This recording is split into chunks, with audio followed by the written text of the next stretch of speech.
What do I want to see happen? I want to see me get my joy back from playing basketball. I gotta do it, man.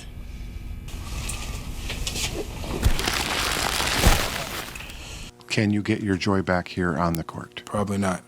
I've been seeing a lot of criticism of the Miami Heat for suspending Jimmy Butler and not giving him the max extension. Yes, it's true. The Heat could have done a better job building a team around Butler. He took a team with no other superstars and a bunch of undrafted players to the finals twice.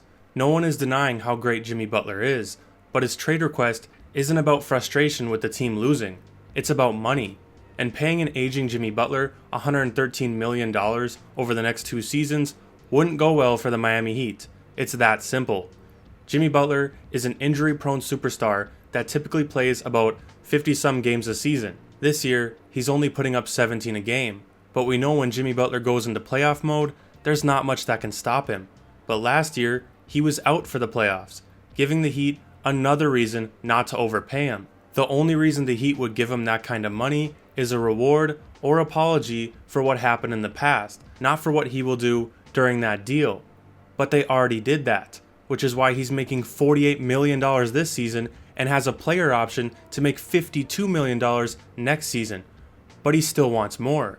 Historically, that doesn't go well for teams. The Boston Celtics won a championship with Paul Pierce and Kevin Garnett.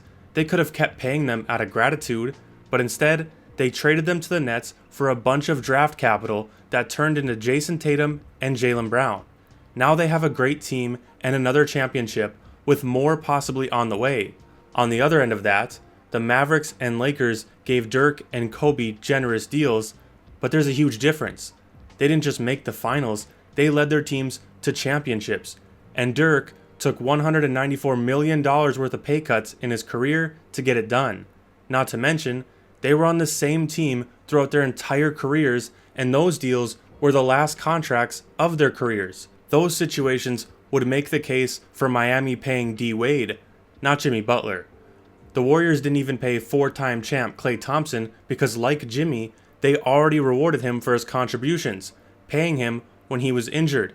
Jimmy Butler, dominating in the playoffs, should be appreciated by the Heat, but not so much where they sacrifice the success of the team. There's plenty of generous deals that Miami could offer Butler that doesn't put the team in a financial chokehold, but Jimmy won't take anything less. This would turn out the same as the 76ers paying Paul George or the Suns acquiring Bradley Beal.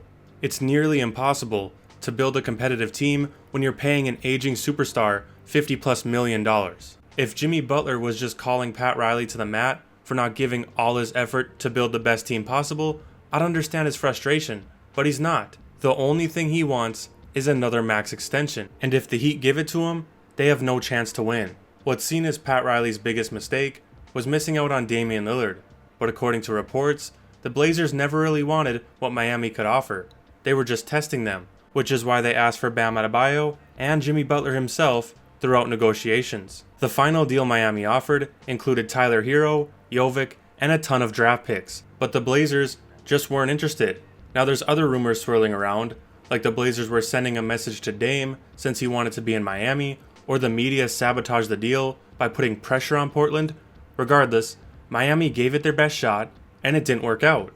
Even if they got Dame, there's no guaranteed success. Look at Milwaukee right now. If Miami had Dame, does everything work out exactly as it's supposed to? Or does it turn out like the countless failed moves we've seen throughout the league? It's so easy to look at things after the fact. My point to all of that isn't to let Pat Riley off the hook. He's not blameless. It's to explain that trying to make big moves doesn't always work. Even if we understand Jimmy Butler's frustration, expecting a team that already rewarded you to give up on winning and give in to your every demand doesn't make sense, especially when you don't do much in the regular season.